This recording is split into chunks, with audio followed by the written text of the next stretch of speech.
नमस्कार दोस्तों। सभी के मन में एक ही प्रश्न चल रहा था, यह युद्ध कितना लंबा खींचेगा। इसी के बीच प्रधानमंत्री मोदी ने भी देश को भविष्य के संकट के लिए तैयार रहने के संकेत दे दिए। आखिर इसके पीछे क्या कारण हो सकता है, युद्ध लंबा क्यों खींचेगा और इसके पीछे क्या फैक्ट्स हैं। तो आइए जानते हैं वो सारे फैक्ट्स जिनको समझना बहुत जरूरी है। अमेरिका और ईरान के वॉर को चलते हुए आज 24 दिन हो चुके हैं। अमेरिका और ईरान के बीच बातचीत होने और बातचीत न होने और दिखावे की बातचीत होने के समाचार आ रहे हैं। दोनों ही पक्षों को यह लग रहा है कि सामने वाला पक्ष बातचीत के बहाने अपना उल्लू सीधा करेगा और इसलिए दुनिया के अधिकांश देशों को लग रहा है कि अब युद्ध और लंबा खींचेगा। सऊदी अरब, यूनाइटेड अरब एमिरेट्स ने अब यह घोषित कर दिया है कि उनके सब्र का बांध टूट चुका है। मतलब अब उन्होंने अपने मिलिट्री बेसिस को अमेरिका के लिए खुला कर दिए हैं। अमेरिका उन मिलिट्री बेसिस को यूज करके ईरान पर हमला कर सकता है।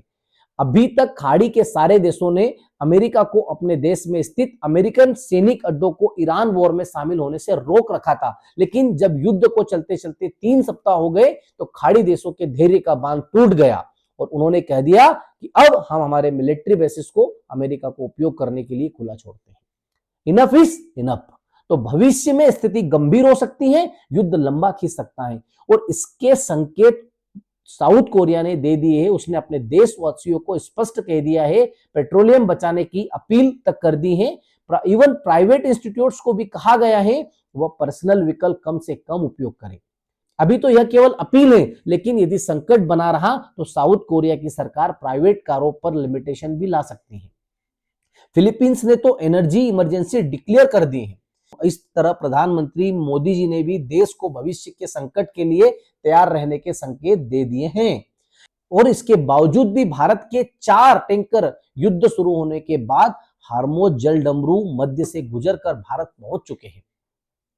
सोमवार को ही भारत के 2 एलपीजी टैंकर जिनका की नाम है जलवसंत और Pine Gas Strait of Hormuz से गुजरे। इसमें ईरान की नेवी ने पूरा सहयोग दिया और ईरान की सरकार ने यह भी बताया कि इन जहाजों को गुजरने के लिए कोई एक्स्ट्रा पैसा ईरान की सरकार ने नहीं वसूला है। पिछले सप्ताह भी शिवालिक और नंदा देवी नाम के एलपीजी टैंकर मुंद्रा और कांडला पोर्ट पर पहुंचे थे। सोमवार को जो टैंकर युद्ध क्षेत्र से गुजरे हैं वो शुक्रवार के आसपास भारत के सी पोर्ट पर पहुंच जाएंगे। इस तरह युद्ध शुरू होने के बाद लगभग 3 लाख टन एलपीजी भारत पहुंचा है। इसको सरल शब्दों में समझना चाहे तो 10 किलो के 3 करोड़ एलपीजी सिलेंडर इससे भरे जा सकते हैं।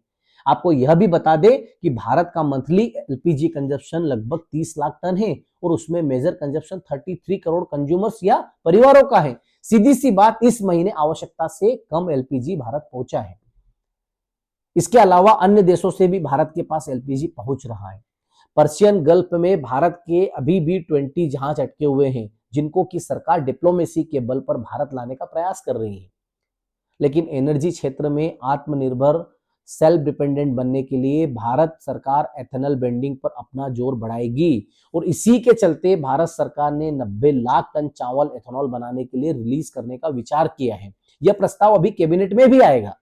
पिछले 12 साल में भारत का एथेनॉल प्रोडक्शन 420 करोड़ लीटर से बढ़कर 2000 करोड़ लीटर हो गया, जो कि लगभग 5 गुना की बढ़ोतरी है। चलते चलते हम आपको यह भी बता दें कि भारत का 40% एथेनॉल अनाज से बनता है, ग्रेन्स से बनता है और 60% एथेनॉल गन्ने से बनता है। अनाज से बनने वाले एथेनॉल में सबसे बड़ा सोर्स मक्का का है। आपको यह भी बता दें कि जल्द ही भारत सरकार डीजल में एथेनॉल मिलाने की परमिशन देने पर विचार करेगी या कर चुकी है, क्योंकि एनर्जी के क्षेत्र में यदि हमें सेल्फ डिपेंडेंट बनना है तो हमें एथेनॉल को एज अ ऑप्शन लेके चलना पड़ेगा।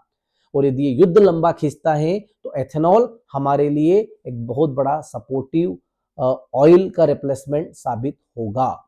और भी ऐसे लेटेस्ट अपडेट के लिए आप हमारे साथ बने रहिए। फैक्ट स्टडी आईएएस चैनल को लाइक, शेयर और सब्सक्राइब कीजिए।